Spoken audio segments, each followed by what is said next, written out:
I'm Adam Watson. I'm Julian Watson. This is the Darkslinger Mafia 28 Days of Christmas. This is our final episode. When I first started doing the 28 Days of Christmas, I'm going to be honest, I did not know if I'd be able to find 28 Christmas themed comics to do it. Yeah. But we did. I found them all in my bins, didn't have to go buy any issues. That made me happy. So, for the grand finale of this thing, we're going to do commentary on the one print Christmas comic I've made, Minislingers issue number 1. There are actually other Christmas themed issues of Minislingers, but at the moment they're online only. This is the only one that's actually been printed. So, would you buy my comic based off this cover? Yeah. Okay. Not saying that in like a biased way, but yeah. This is one of only 2 kid-friendly comics that I've done. Should I publish this back in 2022? Huh. I thought this came out sooner than that. Also, I shouldn't be cussing on the kid-friendly one. So this was written by me, Adam Watson, illustrated by Patrick Hernandez or Patricio HDZ, depending on how he's credited in an issue. And assistance on this was provided by Trini Watson. So when I started, this is going to be a little bit different. I'm not looking at this and critiquing it because it's my own work. This is going to be more like commentary. When I started Minislingers as an idea, my idea years ago was that Lay Mime, the little kid version of Lay Mime, would be the main character, right? Right. Pat started doing pinups for me on El Bovine Muerte. He did, I think, 5 pinups in total. Huh. And one of them that he did was a Valentine's Day pinup that had the regular adult Lay Mime shooting Cupid's bow with little Chibi, Muerte, and Bethany next to him, right? Right. He loved the look of what he did for the Chibis. And he's like, hey, if you ever wanted to do this as a full-on series, I actually had the idea of Minislingers for about 4 or 5 years at that point. And what I wanted to do was Lay Mime would be the main character, but I wanted to include characters that were from my other titles, right? And they're done in like a kid-friendly way. So back in the 80s, it was a weird trend. You'd have like the Rambo movies that were rated R, and then you'd have a cartoon of it that was like a G.I. Joe ripoff, right? Yeah. Same with like RoboCop and a bunch of things. There's like R-rated properties that they've been dumbed down to kid properties. So maybe I shouldn't use the term dumbed down, although in the 80s that is what it was. Yeah. But I wanted to kind of do that with my own characters, right? Right. So the Christmas story in this is the only one I actually did full script. When you do full script, you write it kind of like a movie script, right? It's like page 1, panel 1, da-da-da-da. The other stories that we've done so far have actually been done the Marvel method, where I've just kind of told Pat my ideas or he's told me his. We provide an input back and forth, and then he's just kind of went to town on it. Huh. So I wanted it to introduce all of the characters. And the way that I figured would work best is by having Lay Mime have just a normal interaction with them throughout the day that, you know, is anything but normal because these characters are based off of the Darkslinger characters, right?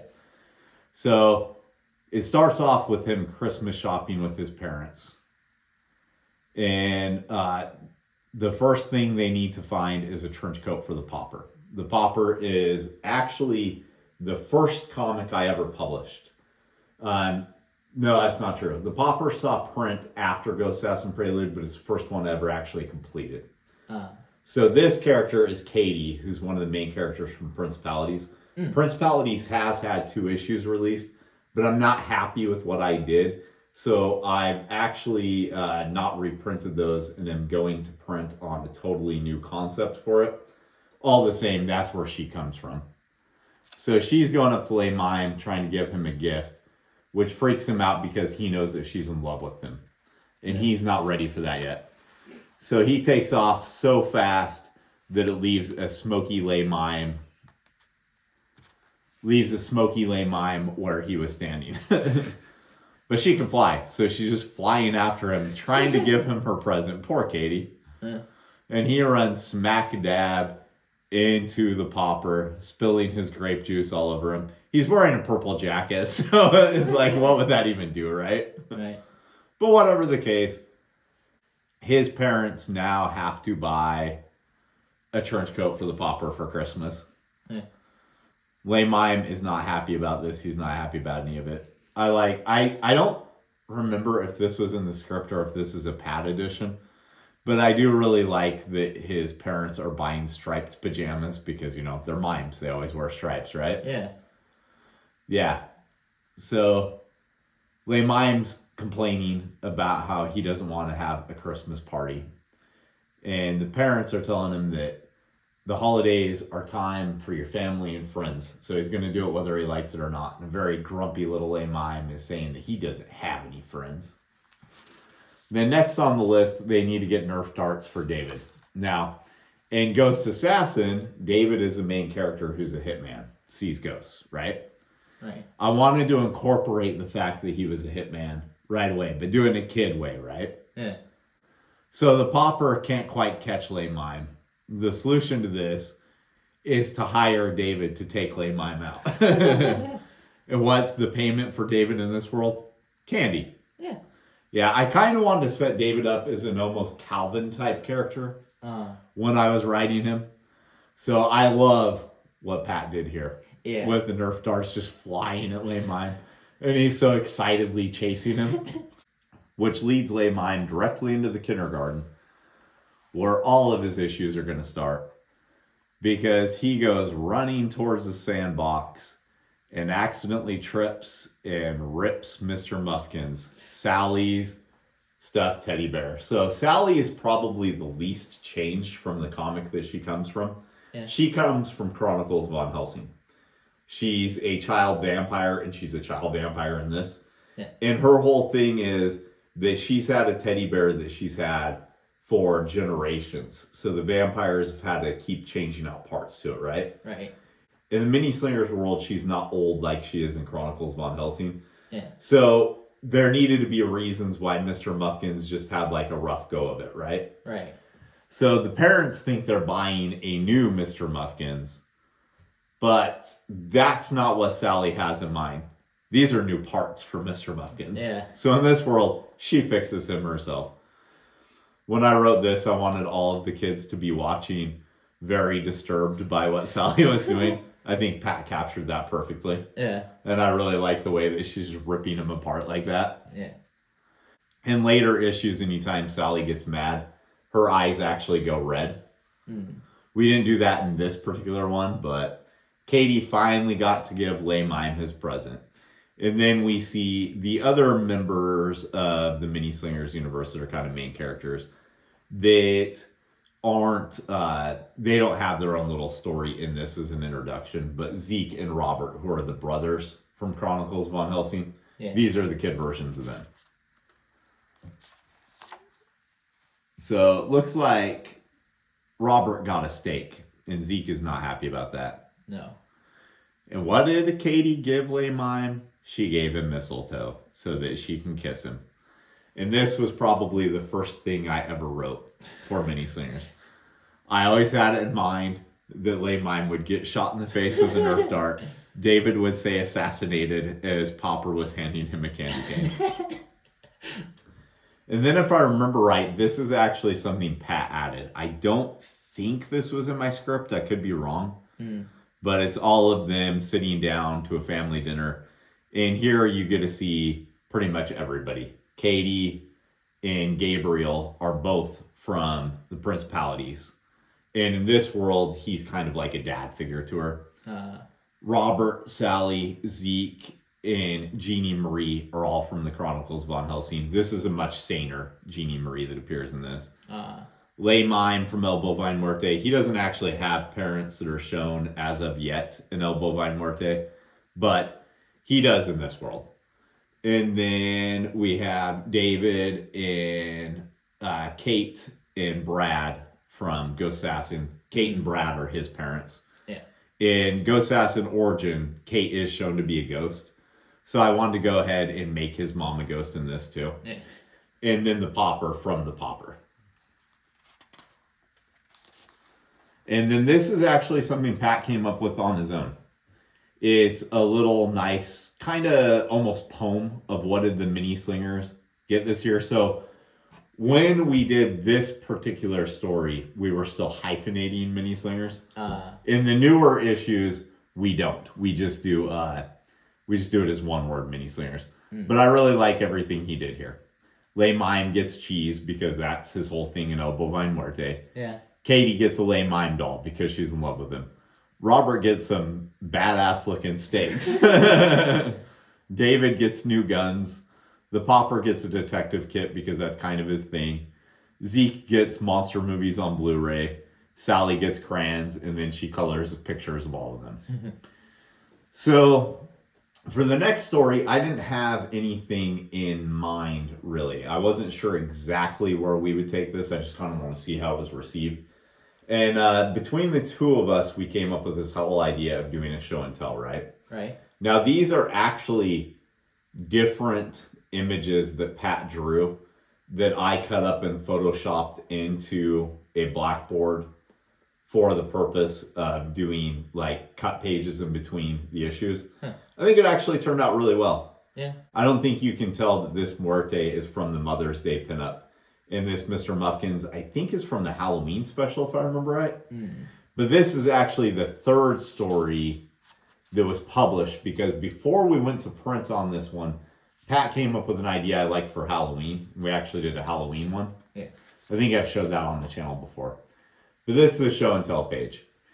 So for David, my idea is he'd be showing off Todd. Todd is David's sidekick in Ghost Assassin. Yeah. And in this world, everybody can see Todd. He's just a member of the Minislingers gang. Yeah. So they're getting all mad at him for showing off Todd because he's not a special ghost who follows David around in this world. I love the way that Pat drew David in that particular page. Yeah. And then Robert is showing off a steak that he got and talking about how he wants to use it on his brother. Even though this is kid-friendly, I think jokes like that are okay. Yeah. But his grandma says he can't because they're family, and Zeke's sticking his tongue out at him. Maybe someday she'll change her mind. And then Le Mime shows off Muerte. So I don't know that this one really translates as well as we had hoped it would. So Muerte is actually a plush in this world. Yeah. And it's only through the kids' imagination. There's various characters who are characters in the other books that we wanted to show as like they're real to the kids. Muerte being one, Mr. Muffkins being another. Yeah. Any other time you see Muerte, you pretty much just see her as a plush. So we probably actually should have done this one a little different where their teacher was looking and just sees a plush. Yeah. But I do like this because he's explaining how she can make the greatest cheese there is. And the kids are all trying to figure out what that means exactly. Yeah. She can make it butter, chocolate milk. I like potato chips. Those don't use dairy. Yes, they do. Like, I like everything that I dialogued in there. Yeah. So then Sally busts in their class and shows Mr. Muffkins, who we do see as a plush at first. So I think we did this one a little bit better, honestly. Yeah. Sally's in the wrong class. Yeah. So Mr. Muffkins offers to eat all the kids. Because she sees him as a real character. Yeah. So I wanted to incorporate kind of that Calvin and Hobbes thing. Yeah. And then the Popper, I think that we're going to leave this open-ended on whether this is a Popper's imaginary friend of the fish, or if he actually has some sort of mutant fighting fish. Because I actually like the idea that the Popper might have a mutant fighting fish. I might bring that back at some point. And then Katie comes in and shows off her cute little Le Mime doll, which does not make Le Mime happy. He did not know she had that. And then I think we actually did these two show and tell pages later on, but I decided to include them because they're a part of show and tell. Yeah. So we came up with the whole idea that Melissa, who is also from Ghost Assassin, David's love interest, as you can see from the hearts over his head, Yeah. that she was going to be running for class president at some point and would have a pet rock. So this is her showing off her pet rock. His name is Alexander Hamilstone. And she just does all kinds of things with him, which David finds endearing. The Popper and Lame Mime do not. And then Todd shows off his action figure, which this is the introduction to their teacher, the Piper. I think he is shown in the Halloween special, actually. But he wants this because this will complete his collection. This is also a setup for the fact that during the summertime, they discovered that the Piper owns a comic shop. Comics are something the kids have never seen or heard of. And then Sally makes her way back into the class, where Mr. Muffkins just wants to eat all the kids. And the Piper, their teacher, who's from the comic The Piper, he is trying to bribe Todd with good grades if he just gives him that action figure. Then I dedicated this to my grandma. So this is a pinup that Pat did shortly after my grandma died of David walking his grandma as a ghost off into the sunset. So my grandma bought all of my comics I created, right? But most of them were way too dark for her, understandably.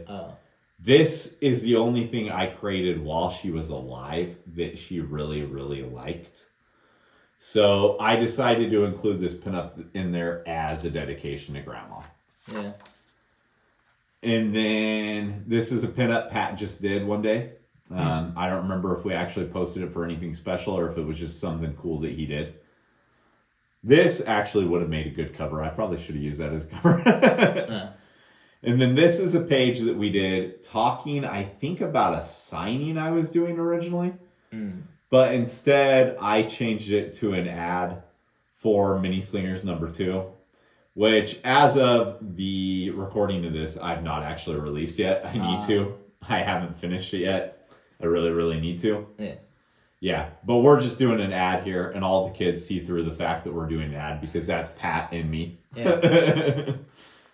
They don't like the fact that we're doing an ad, but I'm okay with that. And then this was the New Year's pinup that followed the Christmas story. And then this is actually something Pat drew early on that just showed the kids at recess. So I used it as an interior wrap. And then an homage to Giant Size X-Men #1 is on the back cover. So, yeah, Minislingers issue #1. I'm not going to ask you if you'd read the rest of the series. It was created by your dad. You damn well better. All right, you got anything else? No. Okay, let's go create some more comics and release more issues of Minislingers because I have way more pages of this done. This holiday season, are you looking to transform that friend or family member in your life into a comics fan, but they're being a resistant butthole about it? Try Darkslinger Comics merchandise. These are a perfect gateway drug. They'll be a nerd before they know it. We have the Chronicles of Von Helsing pint glass. Perfect for all of your holiday drinks. Who Will Save the World buttons. We had Who Will Save the World shot glasses, but we're currently sold out on those.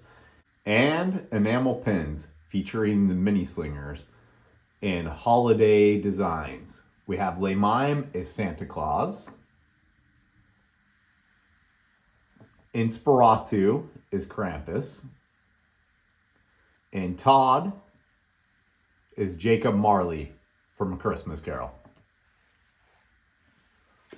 You don't have to just buy these as a gift. You can buy them for yourself too. They're available at our website, darkslinger.com. Retailers, you can order these in bulk through Comics Mainstream.